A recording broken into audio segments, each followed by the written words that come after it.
Fala aí galera, beleza? Eu sou o Thiago Dias, esse aqui é o Cyber Thiago canal e hoje eu vou falar sobre o livro Admirável Mundo Novo, já que o assunto edição genética ficou em alta aí essa semana, beleza? Publicado pela primeira vez em 1932, Admirável Mundo Novo foi escrito por Aldous Huxley. Aldous Huxley foi um autor inglês que escreveu vários outros temas relacionados à futurologia. Dentre eles tem um outro livro que chama O Macaco e a Essência, que é bem interessante também, é minha próxima leitura.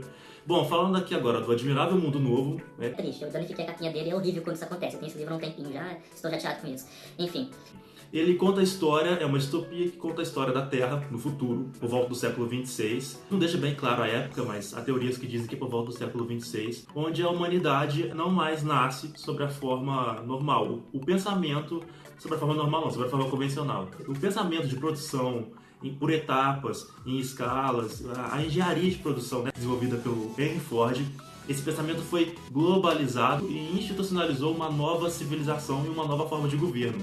E tudo nesse governo, nesse universo do Admirável Mundo Novo, segue esse processo de engenharia e de castas e de etapas de produção. Tudo, inclusive o ser humano. O ser humano não mais nasce, o ser humano é produzido. O ser humano não mais se desenvolve naturalmente com as condicionantes da vida. Ele é por etapas condicionado a ter um comportamento esperado por ele, dependendo da casta a que ele pertence. E por que eu acho interessante falar desse livro aqui hoje agora?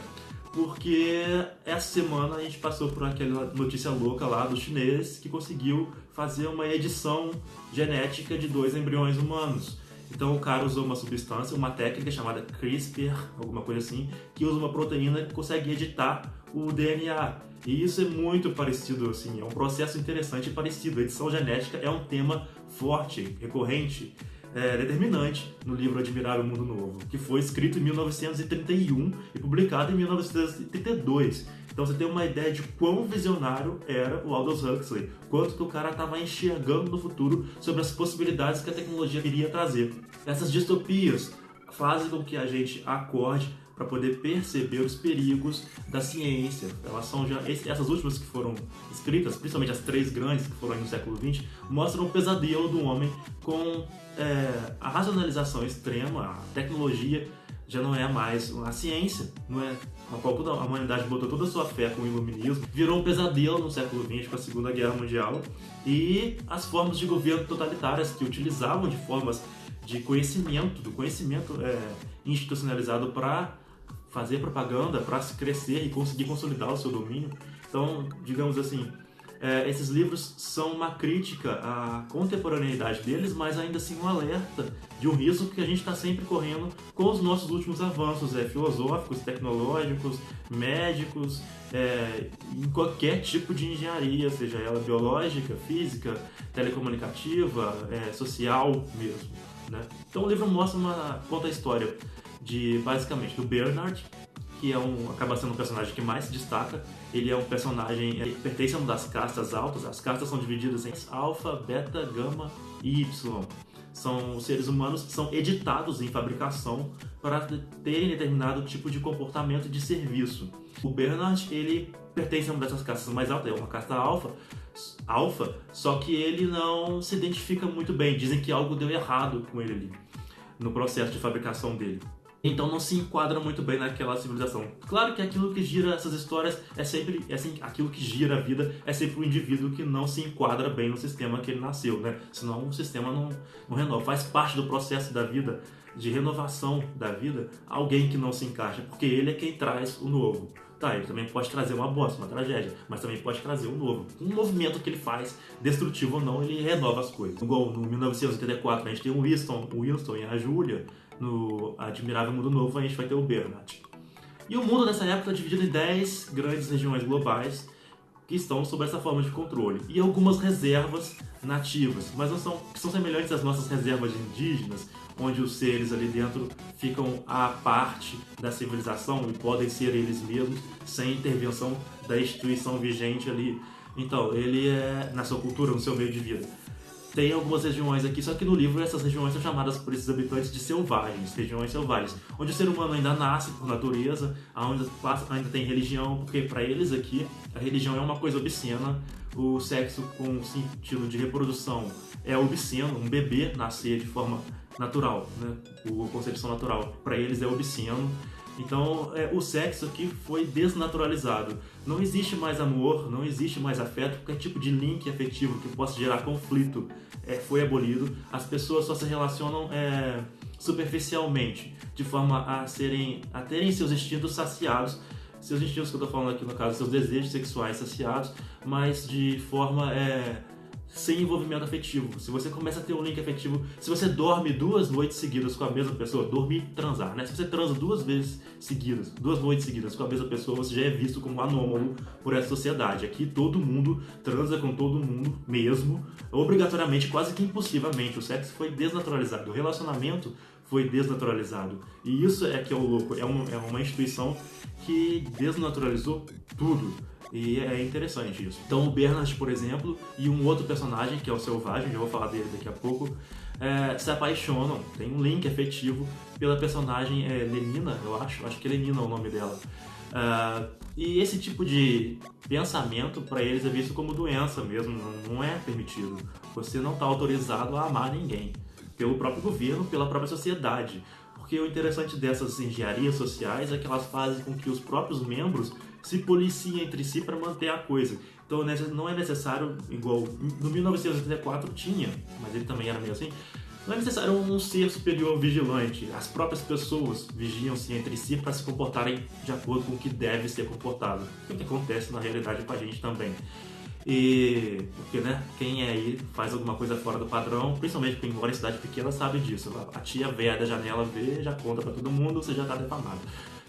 Não que eu tenha passado por isso. O personagem John, ele nasceu naturalmente numa dessas reservas indígenas e o Bernard traz ele de volta para a sociedade.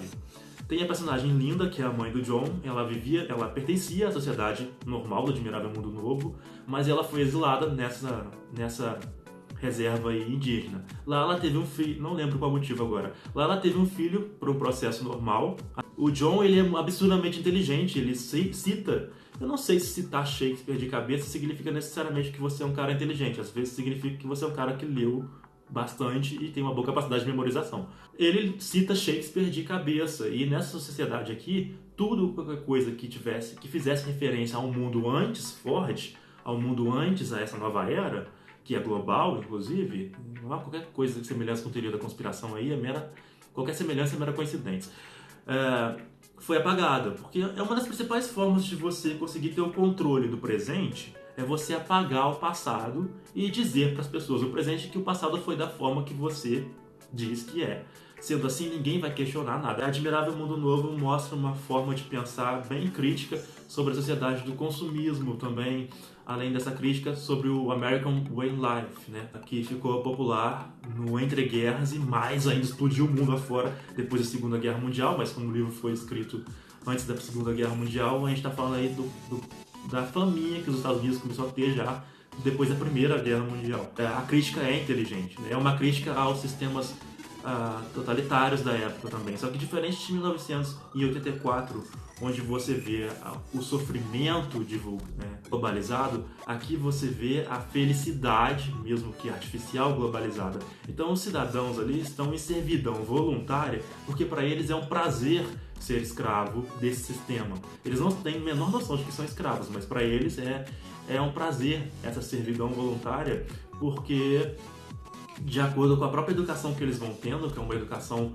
hipnopédica, enquanto eles estão em sono, à medida que vão crescendo, são jogados falas sobre eles por meio de um rádio, para que eles sigam determinado comportamento padrão. Então eles são hipnotizados conforme vão crescendo realmente, o que todo mundo é, na verdade. Todo mundo é programado, mesmo na nossa realidade, nós não sabemos, nós não nos damos conta disso, assim como os personagens do livro também não se dão, mas somos todos programados, seja pelo costume, pela cultura, pela TV, mídia, rádio, colegas, pais, religião, enfim, tudo nos programa a agir de forma a ter um certo senso a seguir. As crianças aqui nessa época, elas são induzidas já, desde o processo inicial, a terem brincadeiras eróticas, para já irem se acostumando com essa ideia elas são sexualizadas, inclusive, cedo. Achei isso bem estranho. no livro me assustou, me incomodou um pouco até, mas é porque essa cultura já é empregada neles para eles terem um comportamento desse sexo não afetivo já manifesto durante a vida adulta. Então, como eu estava falando aqui, essa sociedade é feliz, mas ela não é feliz de verdade. Existe uma droga, uma proteína, um processo sintético chamado soma. Toda vez que você tiver alguma insatisfação que faça com que você tenha alguma reflexão sobre a sua realidade, você toma o soma e pronto, você aceita tudo o que acontece na vida. Uma civilização dividida em castas, onde cada um está feliz em fazer parte da sua casta, não só porque é psicologicamente programado para ficar ali na sua casa satisfeito, como também é induzido quimicamente a isso graças ao soma que é fornecido pelo próprio governo.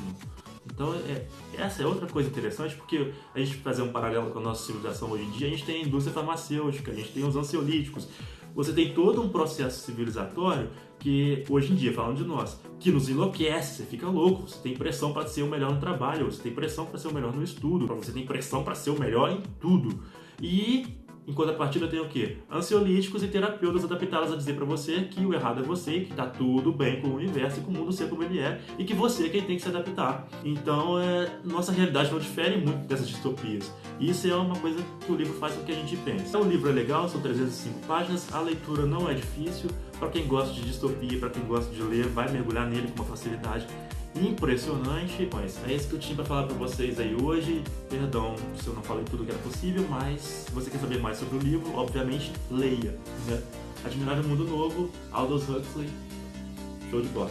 Valeu, até mais.